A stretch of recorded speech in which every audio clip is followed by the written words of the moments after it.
What's up guys, Myron the Red Samanda here. So I thought I'd do another little discussion video this week on a topic that's pretty important amongst our fandom. So being the furry fandom, we're mostly on the internet. Yes, there's a lot of publicity with your conventions and your meets, but most of the activity that happens online. I know most of you, myself included, started out in some way, shape, or form on some kind of a chat forum or social media of some sort. So it's with that in mind that I tackle my topic for this week, that being furries and social media. Now, for the sake of this video, I'm going to define social media as any form of online site or application in which you can interact with other people, whether that be through posts, through music, videos, through some means.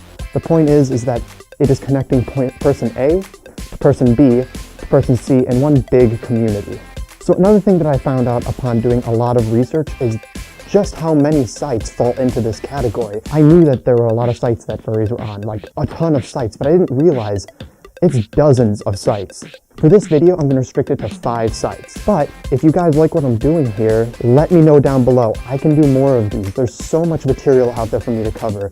And I figured, at least at the start, I would cover the 5 big ones, or the 5 ones that really stick out in my mind. So it's with this in mind that I get into our first site. And it wouldn't be a video about furry social media without talking about Fur Affinity. Yes, I know, Fur Affinity. It's that big monolith. It's the site, the de facto center of the furry universe. So the format for these videos is going to be really simple. I'm going to start it off with a general overview of what the site is, when it came out, who runs it, the general idea of what the site might be. Then I'm going to follow it up with some pros and some cons for the site. Then I will follow it up with my personal opinion, my take on what I personally think about this site. And then I'm going to wrap it all up with who I think it's for, what demographic, what group, what mindset should use this site. So Fur Affinity came out in 2005. Recently, it was actually purchased by IMVU, I believe, which is a social metaverse company, basically as an add-on to their social portfolio.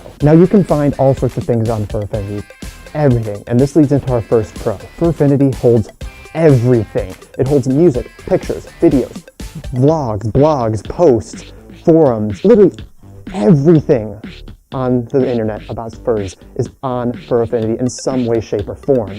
On top of that, it has the biggest audience, bar none, biggest site on the internet for furries. And at least one of the big pros, I think, is that it has a really nice safe for work mode. You just click a button up in the top right-hand corner and suddenly the entire site will become safe for work. It's a great feature. But this leads into our cons. One of the biggest cons, and it might already be going through your head, is security issues. Fur Affinity has a ton of security issues. It has had password leak, it has problems, crash, has so many issues over the years, so many problems. On top of that, being that it came out in 2005 and it has only gone through a couple of UI renovations is a little bit tricky for newcomers to navigate. They recently did a big UI update which helped a lot, but I've been on it for a couple of years and even I have trouble finding my way around. So make of that what you will. So my personal take, I have a bit of a history with Fur Affinity. It has some serious problems and some serious issues that I just can't get over. And personally, I don't really like to use it anymore because it had so many security flaws and issues that it's just like, I don't really like it. And on top of it, the website UI is just so terrible that sometimes it's frustrating trying to get to something you want and it's just, you can't find it. As far as who this site is for, it's one of the few in this list that's pretty much for anyone.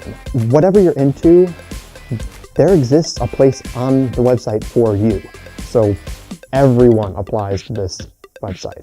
All right, so next on our list is Twitter. Now you may be saying, well, that's not a furry social media. Well, Twitter's actually got a surprisingly large amount of furries on it. It's very active. Now it was found back in 2006 and has a very general social media standard. You'll find everything from race cars to sports players to your tech blogs to whatever, all over that website. But there is definitely a place for us. Now the whole idea of Twitter is that it's a bunch of short, easy snippets of information, and this leads into our first pro. Twitter is a great way to pull in a lot of data, a lot of ideas in a very short amount of time. When you're restricted to 140 characters or a couple of photos or a video, it makes you be very careful about what you want to get out. And thus, this leads to a very efficient idea and news flow.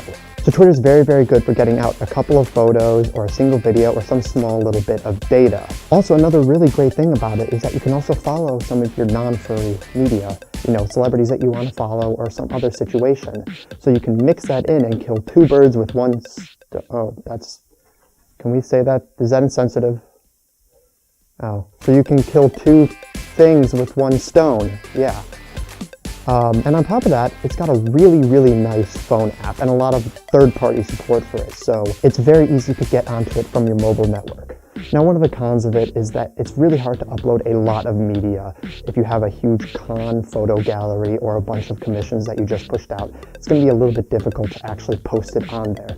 On top of that, the conversational system between two people is not very good. It's not very robust. It exists, your direct messages, but it's not nearly to the same extent as some other social media networks.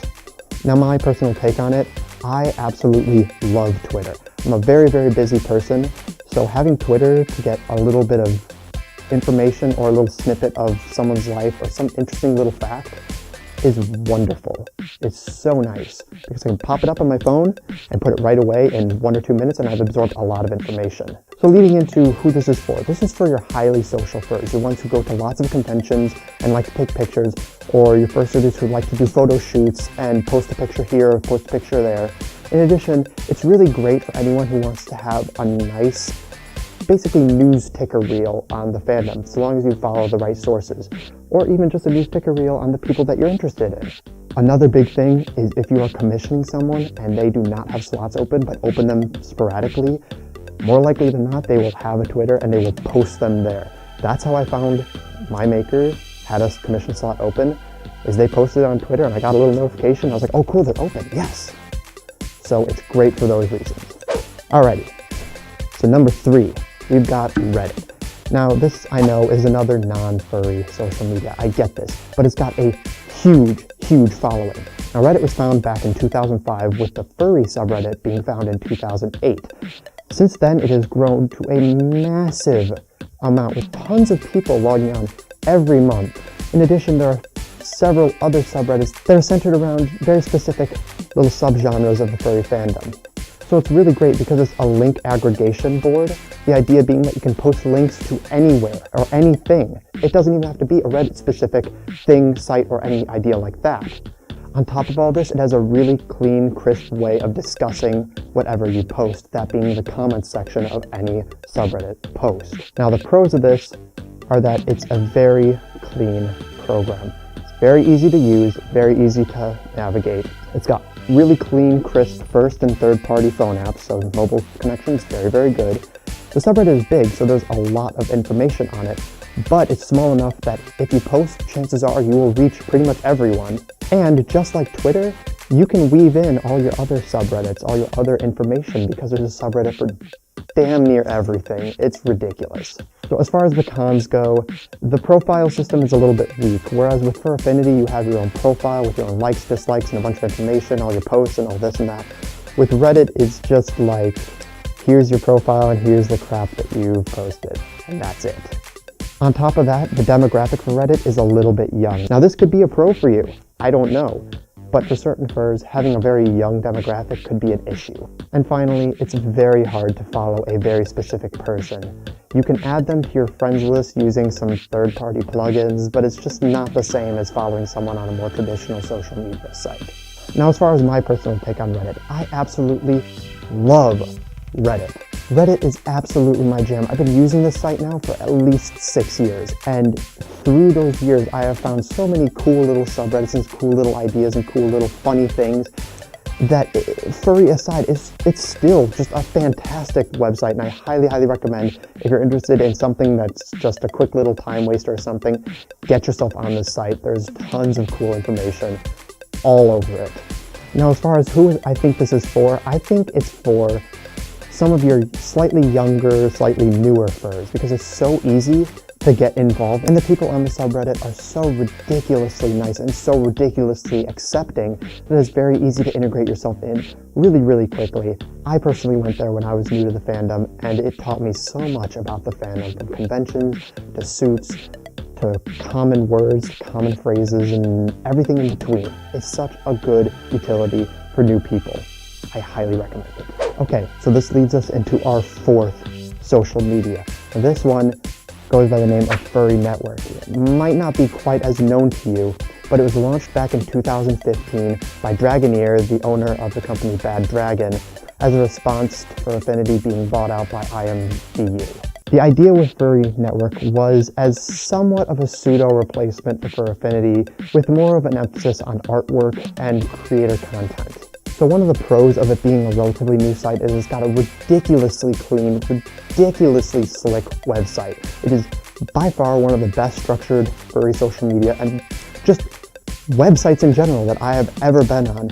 It's very easy to navigate your way around. Everything's very well organized. It's very, very professional. So because of this clean website, everything's organized very well. However, the forums and the communities that are existent on Furfinity just aren't there on Furry Network. They're not very well set up, and then on top of that, it's so new that there isn't much of a backlog of data available. Also, another thing is that it's still in beta. Even though it's a very, very clean site, it still has its issues because it's still very new. They're still trying to work everything out. And it's not quite as big as Furfinity, so a lot of the artists that you might like may not be on this site just because they might not know about it. So as far as what I think about Furry Network, it is the best site that I don't use. It's still relatively new. It still doesn't quite have the user base. On top of that, it just doesn't quite have the suite of features that I particularly need. Now that all being said, it is a wonderful site, and I wish more people would use it, because if more people used it, that would get rid of its biggest flaw. So for people who I think should use this, it's mainly focused around content creators, your pictures, your drawings, your videos, things that people make. Also, it's a great site for anyone who doesn't want to use FA. Alrighty, on to our last social media network, network number 5. Now, it wouldn't be a furry social media video if I didn't talk about our sponsors, What? Wait, we didn't get the sponsorship? No, I thought we got... Well, how am I gonna pay for the... No, you know what, just keep the camera rolling, alright? We'll do this anyway.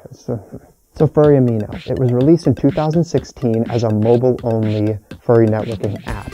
Now what I mean by mobile-only is you can literally only go on this site if you have a phone. If you're on a desktop, you might be able to get a link, but you cannot experience the full site. Now the app itself is under the bigger Amino umbrella that services a lot of different fandoms. It's in this weird gray zone where it's both not a furry social media and entirely a furry social media, because the Furry Amino is itself its own app. It is not connected to anything else, but it is under a broader company umbrella. Now for the pros of Amino, it has an incredibly slick mobile app, one of the best designed I've seen. It's got tons of stuff to do on it. You've got your polls, you've got your quizzes, you've got all sorts of art and different media posted all over it, and blogs and all sorts of great stuff posted. And it's all very easily accessed from your fingertips. Now for cons, just like Reddit, and even maybe to a more extreme extent, the audience is very, very young. I haven't met very many people on there over 18, much less 21. So if you're looking for a younger audience, it's great. If you're not so much. Another thing is, unlike a lot of these other applications and networks, there is absolutely no not safe for work stuff on this app. Now once again, this could be a pro or a con for you. If you're into that stuff, obviously you're not going to find it on this social media. But if you're not into that stuff and you don't want to see it at all, well then you're in luck. It's perfect for you. And there isn't a desktop application for this app at all. So if you want to use it, you have to have an Android or iOS device that has the application on it.